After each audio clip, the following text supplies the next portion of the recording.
चलो नेक्स्ट वाला प्रॉब्लम देखेंगे अभी रोटेशनल मोशन पर। फिर से बता रहा हूं, this is JEE advance level questions. So seriously बहुत ज्यादा अगर नहीं समझ रहा है तो उतना सीरियस नहीं लेना है, कूल लेना है, बस कंसेप्चुअल क्लैरिफिकेशन करा के लेना है, बस एक्स्ट्रा कंसेप्ट सीखने को मिलेंगे ऑफकोर्स आपको। ठीक है, तो चलो भाई केस 2 हम देख रहे हैं। हमने क्या देखा है, सबसे पहले 3 केसेस हम कोलिजन ऑफ रिजिड बॉडी देखने वाले हैं। तो उसमें से दूसरी केस है जहां पे रिजिड बॉडी कहीं पे फिक्स हिंज्ड है और उसको आके कोई पार्टिकल कोलाइड कर रहा है। तो यहाँ पे रॉड है जिसका लेंथ यल दिया है और यहाँ पे हिंज्ड है, पिवोटेड है, कॉन्स्टेंटली फिक्स्ड है, तो बस इसी के अराउंड ये घूम सकता है ऐसा, राइट। और इसको आके ये पार्टिकल लग रहा है not at the extreme level, याद रखना है ये इस बी डिस्टेंस पर लग रहा है, नॉट नेसेसरली कोई एक्सट्रीम पॉइंट पर ही लग रहा है, इतना याद रखना है तुमको, राइट। तो ऐसे लगने के बाद ये पार्टिकल कुछ इधर वापस आ सकता है या फिर नीचे गिर सकता है और ये रॉड ऐसे घूमेगा, या फिर वो पार्टिकल उसको चिपक के भी बैठ सकता है। कंडीशंस वेरी करती है कि कोएफिशिएंट ऑफ रेस्टिट्यूशन क्या दिया है। अगर चिपक के बैठता है तो परफेक्टली इनइलास्टिक कोलिजन है, वापस घूमता है तो वो परफेक्टली इलास्टिक होते, इन बिटवीन भी कोलिजन्स होते। चलो, तो यहाँ पे और क्या क्या दिया है बेटे, इसकी लेंथ वगैरह दी है, मास कैपिटल एम है इस रॉड का, और जो पार्टिकल है छोटा सा उसका स्मॉल एम मास है। पहले क्वेश्चन में दिया है रॉड का मास पार्टिकल के 3 टाइम्स है, ठीक है। चलो, find the value of B for which no horizontal reaction, now this is very important, occurs at the pivot. देखो हॉरिजॉन्टल रिएक्शन मतलब क्या है, यहाँ पे पिवोट है, जरा इसको जूम करके देखते हैं क्या होगा। यहाँ पे कोई ऐसा ऐसा कोई नेल होगा, राइट, उसके अराउंड ये रॉड ऐसा फिक्स किया है, राइट, ऐसा कुछ किया होगा, ये रॉड ऐसा है, राइट, और इस रॉड के अंदर होल है। अब जैसे ही ये रॉड आगे जाना चाहेगा, जैसे ही ये रॉड आगे जाना चाहेगा तो ये जो नेल है इस रॉड को रोकने की कोशिश करेगा और यहाँ पे रिएक्शन क्रिएट होगी, नेल रॉड के ऊपर रिएक्शन लगाएगा, ऐसा हो सकता है। लेकिन यहाँ पे ऐसा बोला है कि ऐसा ऑलवेज होने की जरूरत नहीं है। जैसे कि मैंने बोला था, जब बॉडी रोल करती है तो इस पॉइंट की वेलोसिटी 0 हो सकती है, राइट, प्योरली रोल करती है तो 0 ही होती है। तो हमको ऐसा यूजुअली लगता है कि जैसे ही ये पार्टिकल कोलाइड करेगा, ये छोटा वाला पार्टिकल, वैसे यहाँ तो रिएक्शन होनी चाहिए, मतलब नेल ने, जिस नेल की वजह से हमने इसको यहाँ पे पिवोट किया है, उस नेल ने इस रॉड के ऊपर रिएक्शन लगानी चाहिए, लेकिन ऐसी बात नहीं होती हमेशा। तो इसने ये कंडीशन पूछी है कि कौन से डिस्टेंस बी पर इसको मारा जाए इस पार्टिकल को, कि जिससे यहाँ पे रिएक्शन प्रोड्यूस नहीं होगी, पिवोट पॉइंट, लेट अस से this is P point, pivot. चलो देखते हैं आगे जैसे जैसे आता है। सबसे पहले जब भी हमारे पास एंगुलर मोमेंटम वाले यानी रोटेशन वाले कोलिजन आते हैं तो हम 2 चीजें सबसे पहले करेंगे, एक है law of conservation of linear momentum और दूसरा है law of conservation of angular momentum, या फिर इंपल्स एंगुलर मोमेंटम कंजर्वेशन। मतलब क्या करोगे यार, change in momentum is impulse. अगर एक्सटर्नल इंपल्स एक्ट हो रहा है तो ये लिखोगे, और एक्सटर्नल इंपल्स 0 है तो change in momentum equal to 0 कर दोगे। अब अलग अलग केसेस में अलग अलग होता है यार। अब पिछले वाले केस में क्या था, इंपल्स एक्ट कर रहा था, वो जो पेग था वो इंपल्स एक्ट कर रहा था। तो यहाँ पे क्या है, ये पार्टिकल इस रॉड को कोलाइड हो रहा है तो there is no impulse, at least इनके बीच में देखा जाए तो एक दूसरे के ऊपर ये इंपल्स लगा रहे, एक्सटर्नल इंपल्स नहीं है। तो इस पूरे को अगर हम एक सिस्टम पकड़ते हैं, देखो इसको नहीं पकड़ सकते, हाँ, ये जो पिवोटेड पॉइंट है, क्योंकि ये बहुत बड़ी वॉल होती है, ये जो पिवोट किया है एक बड़ी से वॉल को पिवोट किया होगा ना, तो उसको हम सिस्टम के अंदर नहीं ले सकते। रॉड और तुम्हारा ये जो मूविंग पार्टिकल है, दोनों एक सिस्टम है। तो सबसे पहले लीनियर मोमेंटम, पहला बहुत ही सिंपल काम हम करते हैं, लीनियर मोमेंटम का कंजर्वेशन, एलसीएम बोलेंगे, या फिर law of conservation of linear momentum. Just before collision momentum सिर्फ इस पार्टिकल को है, रॉड को नहीं है। तो momentum initial is equal to momentum final. Initial सिर्फ पार्टिकल को मोमेंटम है, उसका मास m है, उसकी वेलोसिटी v0 है, रॉड का तो मोमेंटम 0 है, लेकिन फाइनली दोनों को मोमेंटम है। अब लेट आफ्टर कोलिजन क्या होता है, मान लो ये रॉड मैं यहां पे निकाल रहा हूं, जस्ट आफ्टर कोलिजन मान लो ये पार्टिकल v v1 वेलोसिटी से इधर जा रहा है और इसका जो सेंटर ऑफ मास है वो इधर चल रहा है, v2 वेलोसिटी से स्टार्ट किया दौड़ना। ये आफ्टर कोलिजन है, दिस यहां पे कोलिजन हुआ, यानी ये तुम्हारी इनिशियल सिस्टम और ये तुम्हारे फाइनल सिस्टम है, राइट? ओके, और सेंटर ऑफ मास का मैं वेलोसिटी ले रहा हूं। ऑफ कोर्स अब ये जब घूमने लगा है तो इसके अबाउट इसका कुछ ओमेगा, मतलब ये रोटेट भी होगा, क्योंकि यहाँ पे पिवोट किया है ना बेटा, पिवोट किया है तो ये रोटेट होगा ही, लेकिन मैं ले रहा हूं ये वेलोसिटी ऑफ सेंटर ऑफ मास। चलो v, तो फाइनली इसका मोमेंटम देखो कितना है बेटे, ये निगेटिव डायरेक्शन में चला रहा है ये पार्टिकल, तो minus m into v1 plus linear momentum of the rod कितना है, मास of the rod into velocity of the centre of mass of the rod, ऐसा ही तो लेते हैं हम, यम v2। ठीक है, ये यहां तक आ गया। अब यहाँ पे एक और बात होती है, ऐसा नहीं होता हमेशा कि ये पार्टिकल वापस ही आएगा, पार्टिकल आगे भी निकल के जा सकता है। पार्टिकल मान लो ऐसे v1 वेलोसिटी से आगे ही निकल के जा रहा है, ऐसा कुछ नहीं होता, ठीक है। अब उस केस में हम क्या करेंगे, इसको प्लस ले सकते हैं, और अगर फाइनली अगर v1 की वैल्यू निगेटिव आती है तो इसका मतलब है कि हमारा एजम्पशन गलत है, पार्टिकल उल्टा गया। ठीक है, आसान जाए इसलिए ऐसा कर रहा हूं मैं। ठीक है, ये कौन सा है बेटा, law of conservation of linear momentum लगाया मैंने। ये पेरिसी डायग्राम है और यहां तक हम आए थे, तो आगे क्या होगा रे, तो आगे ये होगा बेटे, तो यम कैंसिल हो जाएगा यहां से, ओहो, तो ये जो मास ऑफ द रॉड है इसको मैं क्या लिख सकता हूं, this is nothing but 3m, right? तो ये कैंसिल हो गया, ये कैंसिल हो गया, ये कैंसिल हो गया, दिया है प्रॉब्लम में mass of the rod is 3 times the mass of particle. तो बेटे तेरे पास इक्वेशन आता है v naught is equal to v1 plus 3 into v2, this is your equation 1, let us say. अब हम लगाते हैं law of conservation of angular momentum, law of conservation of angular momentum किस पॉइंट के अबाउट, किसी भी पॉइंट के about लगा सकते हो। यहाँ पे ना जब भी एंगुलर मोमेंटम आता है तो अबाउट लिखना ही पड़ता है, अबाउट पॉइंट पी, क्योंकि उसी के अबाउट ये रोटेट हो रहा है, तो यही आसान है हमारे लिए। तो angular momentum initially about point P सिर्फ इस पार्टिकल को है बेटा, भूलना नहीं है, क्योंकि ये तो स्टेशनरी है रे। अब इसका एंगुलर मोमेंटम क्या होता है हमने देखा है, angular momentum of a single particle about any reference particle is, देखो सबसे पहले angular momentum of particle plus angular momentum of rod initial is equal to angular momentum of particle plus angular momentum of rod final.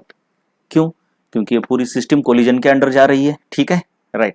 अब हमको, मैं ये ऐसा क्यों ले पा रहा हूं, क्योंकि एक्सटर्नल फोर्स यहाँ पे 0 है, और यहाँ भी देखो, ये इंपॉर्टेंट बात है। मैं यहाँ पे लीनियर मोमेंटम क्यों कंजर्व कर पाया भाई, क्यों, क्योंकि हमको दिया है ऐसी सिचुएशन निकालो कि जहां पे horizontal reaction, no horizontal reaction at pivot, मतलब यहाँ पे कोई फोर्स नहीं है। अब यहाँ पे फोर्स नहीं मतलब वॉल तो कोई फोर्स अप्लाई नहीं कर रही है इस रॉड के ऊपर, तो ये पार्टिकल और ये रॉड एक सिस्टम हो गए जिसके ऊपर कोई एक्सटर्नल फोर्स अप्लाई नहीं हो रहा, इसलिए मैं law of conservation of linear momentum लगा पाया रॉड को और पार्टिकल को। और एंगुलर मोमेंटम को अबाउट पी लगा रहा हूं, एंगुलर मोमेंटम तो इन एनी केस लगा ही सकता हूं मैं, अगर यहाँ पे रिएक्शन नहीं है तो वेल एंड गुड, वो तो लगा ही सकता हूं। अगर रिएक्शन यहाँ पे होती भी तो भी इस पॉइंट के अराउंड मैं एंगुलर मोमेंटम कंजर्व कर सकता हूं, लीनियर नहीं कर सकता, लेकिन एंगुलर मोमेंटम कंजर्व कर सकता हूं। क्यों, क्योंकि ये जो रिएक्शन है उसी पॉइंट से पास हो रही है, तो वैसे भी torque due to this reaction will be 0, या फिर इंपल्स विल बी 0, राइट। तो इसीलिए एंगुलर मोमेंटम को पी पॉइंट के अबाउट हम कंजर्व कर सकते हैं, रिएक्शन हो या ना हो उस नेल की वजह से। लेकिन लीनियर मोमेंटम को तभी कंजर्व कर सकते हैं जब रिएक्शन नहीं है, रिएक्शन होगी तो लीनियर मोमेंटम कंजर्व नहीं कर सकते, right.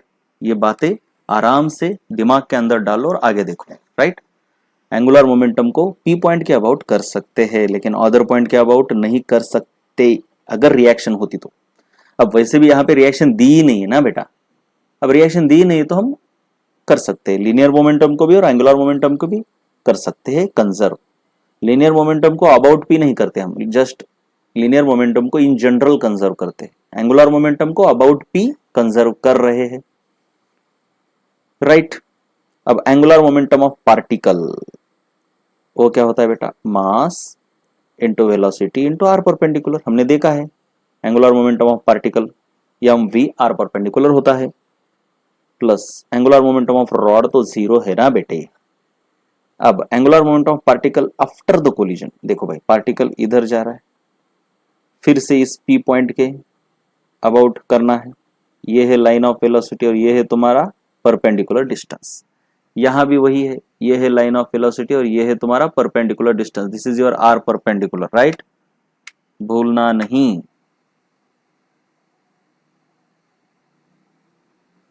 This is your r perpendicular, right. So mass of the particle जो कि m है, velocity of the particle after collision v1 बताई गई है, देखो इधर हमने एज्यूम की है, राइट। और वैसे प्रॉब्लम करते हो तो क्या याद रखना है, जस्ट बस करते जाओ और एक एक चीजों को एलिमिनेट करते जाओ, जो वेरिएबल तुमको प्रॉब्लम में दिए है बस उनको लिखो, उनको रिटेन करो, और जो एक्स्ट्रा वेरिएबल तुमने पकड़े हैं उनको एलिमिनेट करते जाओ। अब ये v1 हमने अपने मन से पकड़ा है, वो प्रॉब्लम में नहीं दिया, तो इसको एलिमिनेट करना है कुछ तो करके। तो देखो बेटा M v1 into r perpendicular जो कि सेम है, plus angular momentum of rod is, ये of course about point P चल रहा है, तो moment of inertia of rod into omega of rod, ऐसे होता है, राइट।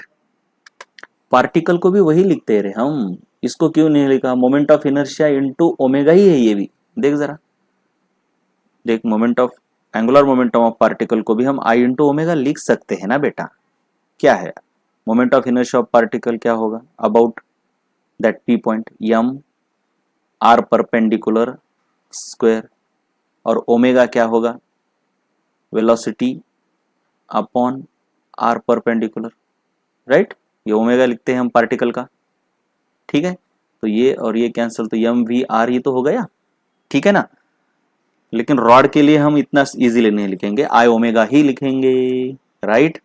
तो मेरे पास और एक इक्वेशन आता है, सबसे पहले इसको लिख लू मैं, एम वी आर परपेंडिकुलर, देख बेटा इधर है बी तेरा, इज इक्वल टू, भूलना नहीं, ये जो इनिशियल वेलोसिटी क्या है, v नहीं है बेटा, v नॉट है, ठीक है ना। ये देख देख देख देख देख इनिशियल वेलोसिटी v नॉट दिख रही ना, ये v नॉट लिखा करो, ठीक है, बाद में कंफ्यूज हो जाएगा रे। फिर उसके बाद है ये mass into v1, v1 v1 v1 तो ठीक है, v1 हमने, और ये b, प्लस इधर मैं जरा i इंटू ओमेगा कैलकुलेशन करके यहाँ पे डायरेक्ट डालता हूँ, i इंटू ओमेगा रॉड के लिए, रॉड के लिए, दिस इज फॉर रॉड बेटा, रॉड का moment of inertia about p, मतलब अबाउट द एंड पॉइंट की बात हो रही है, तो एम एल स्क्वायर बाय 3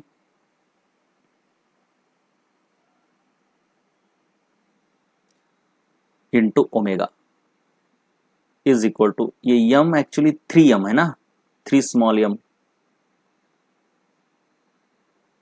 तो ये कैंसिल हो गया, एम एल स्क्वायर ओमेगा आ गया, m l square omega of the rod.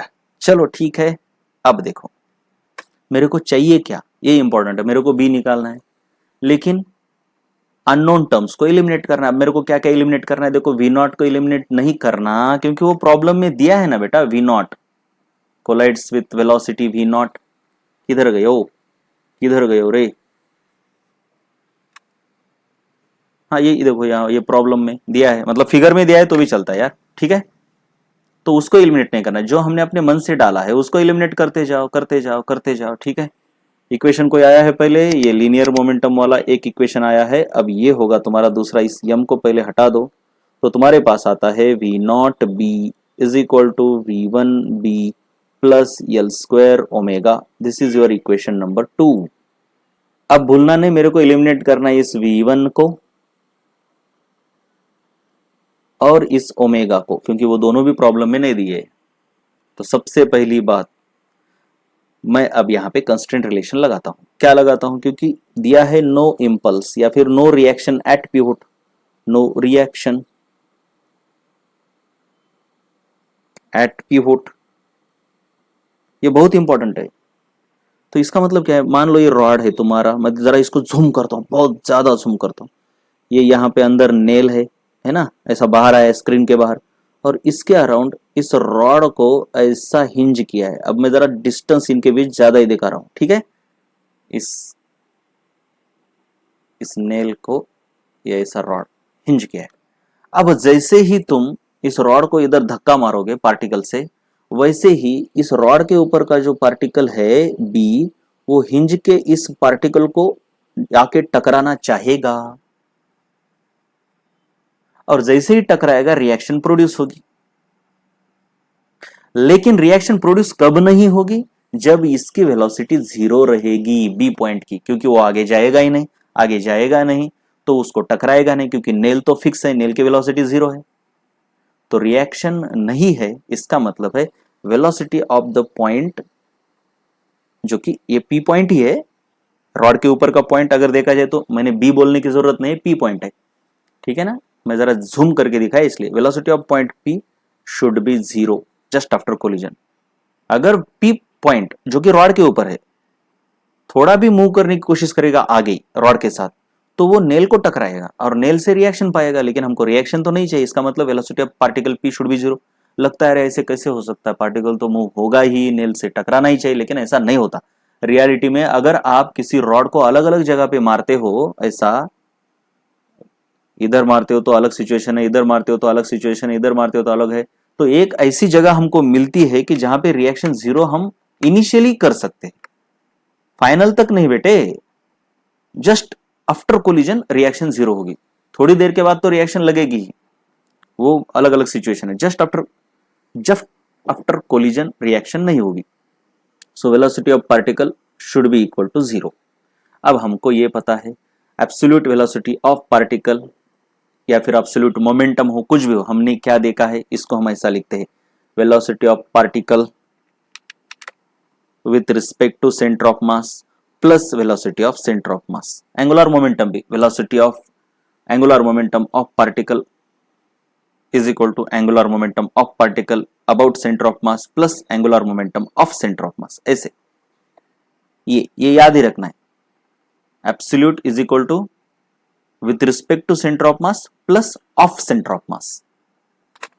और ये काफी काम की चीज है जो मैंने अभी बताया आपको, ये वाली, ये absolute is equal to about centre of mass of centre of mass. ये बहुत इंपॉर्टेंट चीज है, बहुत इंपॉर्टेंट। अब जरा देखो आराम से तुम, ये रॉड है, ये सेंटर ऑफ मास है, ये इधर जाना चाहता है, तो सेंटर ऑफ मास के ऊपर आप जब बैठते हो, देखो बैठना ऐसे है कि सेंटर ऑफ मास के साथ रोटेट नहीं होना है तुमको, बस उसके ऊपर बैठना है। मतलब अगर ये सेंटर ऑफ मास आगे आता है ऐसे, तो तुम भी इसके ऊपर बैठ के आगे आ रहे हो, राइट, उसके साथ रोटेट नहीं हो रहे तुम। तो जब भी रोटेशन मोशन हो रहा है तुम्हारा, रोटेशनल मोशन जब भी हो रहा है, कैसे भी होने दो, कैसे भी बॉडी रोल करते हुए जाने दो, कुछ भी करने दो, तुम जैसे ही सेंटर ऑफ मास पर बैठते हो तो तुमको ये सभी के सभी पार्टिकल सर्कल में घूमते हुए दिखेंगे, सर्कल में। अरे सेंटर ऑफ मास पर भी बैठने की जरूरत नहीं है, तुम किसी भी पॉइंट पर बैठो तो सभी के सभी पार्टिकल रिलेटिवली सर्कल में ही घूमते हैं। क्यों? क्योंकि इनके बीच का रेडियस तो चेंज नहीं होती ना, डिस्टेंस, तो ये आर रेडियस के सर्कल में घूमते हुए दिखेंगे। तो हम दूसरे पॉइंट पर क्यों बैठेंगे भाई, सेंटर ऑफ मास पर बैठेंगे। तो जैसे ही तुम इस सेंटर ऑफ मास पर बैठे हो, ये पी पॉइंट है, ये सेंटर ऑफ मास है, ये किधर भी जाने दो, लेकिन ये तुमको लगेगा कि इधर सर्कुलर मोशन में जा रहा है, ऐसे इस सर्कल में जा रहा है, ऐसा दिखेगा तुमको, ऐसा लगेगा।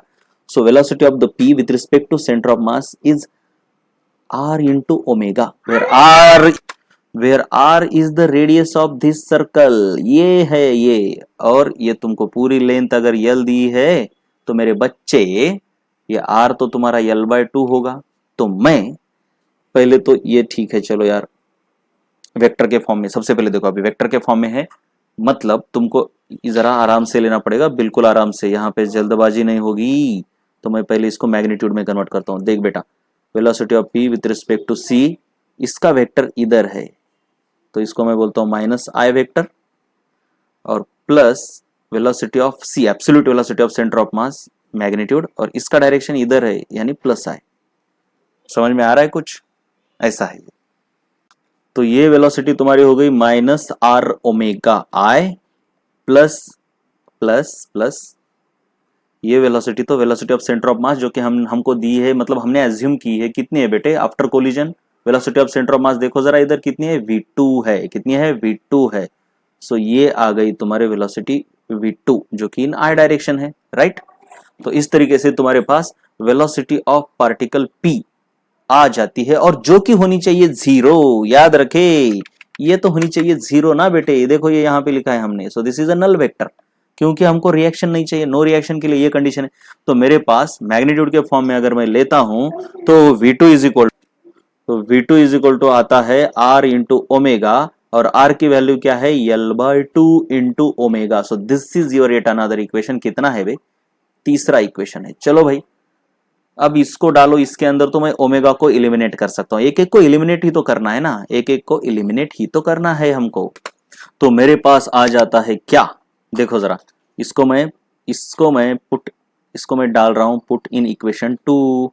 तो जैसे ही 2 के अंदर डालता हूं तो मेरे पास क्या आता है, देखो जरा, ये वाला equation, this implies we have v naught b is equal to V1B plus, मेरे को एलिमिनेट किसको करना है ये याद रखो। लेकिन तो मैं पहले ओमेगा की जगह पर कुछ डालूंगा, दिख रहा है ना, ये इक्वेशन 2 का इस्तेमाल कर रहे हैं हम बेटे। तो V1B हो गया। अब मेरे को ये देखो, ये लिखना है ये वाला, तो L² इंटू ओमेगा। अब ओमेगा की जगह पर मैं क्या डालूंगा, इसका इस्तेमाल करूंगा। ओमेगा इज इक्वल टू क्या आता है, अरे यहां पे देखो जरा, 2V2 अपॉन L। तो ओमेगा एक वेरिएबल निकाल के मैंने दूसरा ला दिया V2। अरे कुछ नहीं, ऊपर एक इक्वेशन है, इक्वेशन 1, ठीक है ना, बस इक्वेशन देखते चलो। और ये कहां से आया, ये तो इसको सॉल्व करके आया ना, देखो जरा आराम से, ओमेगा इज इक्वल टू कितना आएगा इसको सॉल्व करोगे तो, ये तुम्हारे पास V2 is equal to L/2 omega है। तो omega is equal to 2V2 upon L आता है, राइट। ये इसको भूलना नहीं, राइट। कॉम्प्लिकेटेड प्रॉब्लम्स होते हैं, बस याद रखो, बस एक एक इक्वेशन बनाते जाओ, एलिमिनेट करते जाओ, ठीक है। अब मेरे पास है, इसको बोलूंगा मैं कुछ इक्वेशन 4, राइट। चलो इसको जरा ठीक ठाक लिख लेता हूं। V0B is equal to V1B, ये L और ये L कैंसिल हो गया, सो प्लस L/2LV2, ऐसा है, ठीक है। तो इसको छोड़ो, हम इसको बोलेंगे इक्वेशन 4, राइट। ये छोड़ो। अब जरा इक्वेशन 1 को देखो, जरा लाता हूं इक्वेशन 1 को, ऊपर से जरा इक्वेशन 1 लाया मैंने, जो कि लीनियर मोमेंटम कंजर्व करके हमने लाया था। चलो अब मेरे को चाहिए क्या, मेरे को ये B चाहिए, लेकिन किसके टर्म्स में, V0 चलता है मेरे को, लेकिन मेरे को ये V1 नहीं चलेगा और ये V2 भी नहीं चलेगा। तो मेरे पास 2 इक्वेशन है, ओहो 3 अननोन हो गए, 2 इक्वेशन और 3 अननोन, तो ये तो नहीं काम चलेगा, है ना। मेरे को B भी चाहिए, ये V1 भी अननोन हो गया और V2 भी अननोन हो गया। अब क्या करेंगे, अब और क्या बचा, मेरे को क्या अप्लाई करना होगा, देखो। और ये दूसरा भी तो इक्वेशन था हमारे पास, जो कि हमने एंगुलर मोमेंटम के कंजर्वेशन से लाया था, राइट। तो यहाँ पे मैं क्या कर सकता हूँ, देखो जरा, इस इक्वेशन को थोड़ा सा B से डिवाइड करूंगा, तो क्या आएगा बेटे, V0 B से अगर डिवाइड करता हूं तो is equal to V1 plus L² omega upon B। अब जरा देखो, इसको मैं अगर 3 बोलता हूं और इन दोनों को सब्ट्रैक्ट करता हूं, 1 से 3 को 1 माइनस 3 करता हूं, तो मेरे पास क्या आता है, देखो जरा, 1 माइनस 3 करता हूं तो ये देख बेटा, ये और ये तो कैंसिल हो रहा है, और ये भी तो कैंसिल हो रहा है। तो तेरे पास बचेगा क्या, देख जरा तू, क्या बचेगा, इधर 0 इज इक्वल टू 0, और ये प्लस 3V2, और ये माइनस हो जाएगा, minus L² omega upon B। अब बिल्कुल आराम से देखो, तो तुम्हारे पास आता है बेटा 3V2 is equal to L² omega upon B, यानी V2 इक्वल टू तुम्हारे पास आएगा L² ओमेगा अपॉन 3B। ओहो, तो अब इस V2 को मैं डालूंगा कहां पे, ये जो नया वाला इक्वेशन आया है ना मेरे पास, क्या आया है रे, ये चौथा वाला इक्वेशन, दिस वाला इक्वेशन, मुझे वहां से V2 को इलिमिनेट करना है, राइट। इसको लेता हूं मैं नीचे, तो मैं यहां लिखूंगा put in 4, put in 4, put in 4। 4 क्या है भाई, ये है तुम्हारा 4, ये देखो ये है 4। इसके अंदर अगर डालोगे तो क्या बनेगा तुम्हारा, क्या बनेगा, अरे क्या बनेगा, ओहो, V0B is equal to V1B plus 2LV2। V2 क्या आया हमारा, अरे चलो इसकी कोई जरूरत नहीं ये करने की, फिर से वही इक्वेशन आएगा, इसकी जरूरत नहीं है। देखो अभी मेरे पास V2 is equal to omega है। और एक चीज हमने ऊपर निकाली थी, देखो जरा इधर, इधर निकाली थी, किधर किधर किधर किधर, ये वाली देखो, ये omega is equal to 2V2/L निकाली थी ना। कैसे निकाली थी? या ऐसे रॉड के ऊपर बैठ के, सेंटर ऑफ मास के ऊपर बैठ के निकाली थी कि नहीं? तो omega is equal to 2V2/L, ठीक है। तो इसको मैं इधर डालूंगा, तो मेरे पास आएगा V2 is equal to L square, omega जो कि मेरा 2V2/L,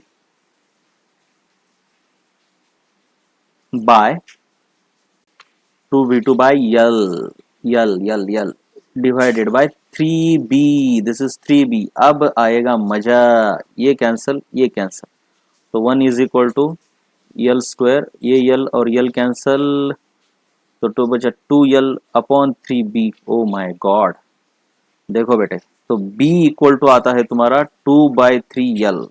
so this is the condition for no impulse. एक प्रॉब्लम अभी सॉल्व हुआ है, समझे तुम? तो इस रॉड को अगर तुम यहाँ पे मारते हो 2/3 ऑफ लेंथ पर, तो यहाँ पे तुमको इनिशियली कोई भी रिएक्शन नहीं मिलेगी, राइट। उसके बाद है ये दूसरी सिचुएशन जहां पे बॉल फॉल्स डेड बोला है। बॉल फॉल्स डेड इसका मतलब है इनिशियली तो ये रेस्ट पर है और इसकी वेलोसिटी v0 है, लेकिन आफ्टर कोलिजन क्या होगा? फॉल्स डेड, यानी ये जगह पर ऐसे, ये तो घूमेगा इधर लेटेस्ट से ओमेगा से, लेकिन ये नीचे गिर जाएगा, यानी जगह पे रुक जाएगा, इसकी हॉरिजॉन्टल वेलोसिटी 0 हो जाएगी, राइट। वर्टिकल मोशन को हम नहीं कंसिडर कर रहे हैं यहाँ पे, कोई टेंशन नहीं लेना है, हॉरिजॉन्टल मोशन का ही यहाँ पे कंसेप्ट लेने का है हमको। तो इसका जो ये वेलोसिटी ये 0 हो गया और ये नीचे गिर गया, फॉल्स डेड, यानी final momentum in why this x direction is 0। तो यहाँ पे भी initial momentum, angular momentum conserve करेगी, क्यों? क्योंकि अब यहाँ पे ये नहीं दिया है कि यहाँ पे रिएक्शन 0 होगी। जो दूसरा प्रॉब्लम है वहां पे रिएक्शन 0 है, ऐसा नहीं दिया, इसलिए we can not conserve the linear momentum. हम कंजर्व करेंगे पी पॉइंट के about angular momentum. So apply law of conservation of angular momentum about point P. ये बहुत इंपॉर्टेंट है, क्योंकि यहाँ पे भले रिएक्शन क्रिएट होगी तो उसका टॉर्क 0 होगा। सो अब initial momentum of particle plus initial momentum of rod should be equal to final momentum of particle plus final momentum of rod। मैंने गलती से लीनियर मोमेंटम लिख दिया, ये यल होनी चाहिए, ठीक है, एंगुलर मोमेंटम। तो देखो ऐसे, ठीक है। अब देखो इसको अगर हम डालते, पार्टिकल को है इनिशियली एंगुलर मोमेंटम है और हमने देखा भी है ये। अब मान लो हमको निकालना क्या है भाई, दिस m/m, तो ये तो b है हमारा फिक्स, ठीक है, इसको कोई टेंशन नहीं है, ये तो b दिया है, b ही रहेगा, राइट। तो तुम्हारा क्या आएगा, m v into r perpendicular, v तुम्हारा v0 है इनिशियली, पार्टिकल का मास m है v0 और क्या है, ये परपेंडिकुलर डिस्टेंस b है, प्लस रॉड का एंगुलर मोमेंटम 0 है, इज इक्वल टू पार्टिकल का एंगुलर मोमेंटम फाइनली 0 है about point p in horizontal direction. ये भी देखो, अभी देखो बेटा, अब इंपॉर्टेंट है। अब ये भले ही इधर जा रहा है, लेकिन ये हमारी कोलिजन की वजह से नहीं, ये ग्रेविटी की वजह से जा रहा है। अगर ये स्पेस में होता तो इधर ही रुक जाता, ये रुक जाता। So we are not considering gravity here. So collision की वजह से जो एंगुलर मोमेंटम है वो तुम्हारा 0 हो गया फाइनली, पार्टिकल यहीं पे है, राइट, फॉल्स डेड, और ये आगे घूमने लगा। तो लेट ओमेगा से ये घूम रहा है, तो तुम्हारा होगा क्या, moment of inertia of the rod about point P into omega about point P, ठीक है। ऐसे ही होता है ना एंगुलर मोमेंटम, ऐसे ही तो कंजर्व करते हैं हम, राइट। सो तुम्हारे पास क्या आता है बेटे बच्चे, m v0 b is equal to moment of inertia ml square by 3 into omega omega omega. अब मेरे को पूछा है क्या इन्होंने, अब ये यम है बेटे, ये कैपिटल यम है, इसको भूलो मत यार, ठीक है। और मेरे को ये कैपिटल m/m का रेशियो निकालना है। अब अगर यहीं पे मैं देखता हूँ, निकालने की अगर कोशिश करता हूँ, देख क्या निकालना है मेरे को, capital small m by capital m। तो यहीं पे निकाल सकता हूँ small m by capital m। जब भी चांस मिले टेंशन मत लो, करने की सोचो। तो ये इसके नीचे आ गया, तो ये दोनों नीचे चले जाएंगे इधर वाले। सो L square omega upon 3 v0 b। लेकिन ये तो मेरे को नहीं चाहिए ना, इसको एलिमिनेट करना होगा। कुछ समझ में आ रहा है क्या? इसको एलिमिनेट करना होगा बच्चे, क्योंकि मेरे को प्रॉब्लम में जो वेरिएबल दिए उसी के फॉर्म में चाहिए आंसर, तो इसको बोलते हैं इक्वेशन 1। अब क्या कर सकते हैं? अरे बच्चे देख, इसने कोएफिशिएंट ऑफ रेस्टिट्यूशन कुछ तो दिया है, राइट? अब भी इसको जरा बिल्कुल आराम से लेना पड़ेगा, बिल्कुल ही आराम से, ठीक है? इसके लिए मुझे अब कोएफिशिएंट ऑफ रेस्टिट्यूशन का इस्तेमाल करना पड़ेगा। तो हमको पता है कि ये कोलिजन से पहले ये पार्टिकल इधर मूव कर रहा है v नॉट वेलोसिटी से, और इसकी वेलोसिटी 0 है। कोलिजन के बाद पार्टिकल की वेलोसिटी 0 है और इसकी वेलोसिटी कुछ तो है। मान लो ये लेंथ अगर l है मेरे बच्चे, और ये ओमेगा हमने पकड़ लिया, तो l इंटू ओमेगा है इसकी वेलोसिटी यार, है ना? इस पॉइंट की वेलोसिटी ये जो है वो l इंटू ओमेगा हो गई, राइट? Right right right. अब कोएफिशिएंट ऑफ रेस्टिट्यूशन क्या कहता है भाई? Velocity of rod, final velocity of rod minus final velocity of particle upon initial velocity of rod minus initial velocity of particle, और इसको लगाते फिर इधर माइनस। ये तुमने ऑलरेडी देखा है, ये कोएफिशिएंट ऑफ रेस्टिट्यूशन का इसी तरीके से फॉर्मूला, मतलब इसकी डेफिनेशन ही ऐसी है। तो चलो वैल्यू डालो। कोएफिशिएंट ऑफ रेस्टिट्यूशन 1/2 है, इज इक्वल टू माइनस, चलो इस डायरेक्शन को पॉजिटिव लेंगे हम, तो velocity of rod initially finally velocity of rod कितनी है? L omega. So L omega minus velocity of, oh गलत हो गया, यल ओमेगा नहीं, पार्टिकल कहाँ पे?